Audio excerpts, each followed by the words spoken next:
আমরা পুলিশ ভাইদেরকে বলতে চাই, তো আপনারা কি মুসলিম না অমুসলিম? আপনারা কি চাকরির ইবাদত করেন না আল্লাহর ইবাদত করেন? আমরা এই আর্মি অফিসারদেরকে বলতে চাই, তো আপনারা কি চাকরির ইবাদত করেন না আল্লাহর ইবাদত করেন? র্যাবের লোকজন যারা আছে, ডিজিএফআই, র্যাব, এনএসআই, আপনারা কি আসলে চাকরিকে ইবাদত করেন, চাকরির ইবাদত করেন না আল্লাহর ইবাদত করেন?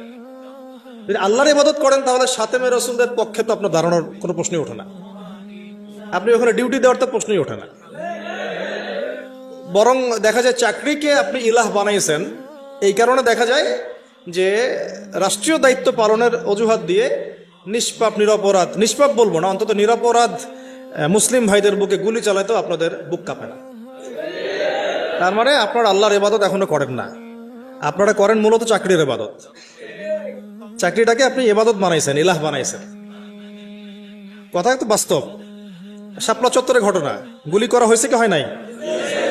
তো কি কি অজুহাতে গুলি করা হয়েছে? যে আমার রাষ্ট্রীয় দায়িত্ব আছে, উপরের অর্ডার আছে। কি আছে? তো উপরের অর্ডারের উপরেও যে আল্লাহ আছেন সেটা আপনার মাথায় থাকে না? উপরে যে অর্ডার দিচ্ছে যিনি, তার উপরেও যে আল্লাহর অর্ডার আছে সেটা মাথায় থাকে না আপনার? তার মানে আপনি কি আরশের মালিকের ইবাদত করেন না, বরং আপনি উপরের মালিকদের ইবাদত করেন।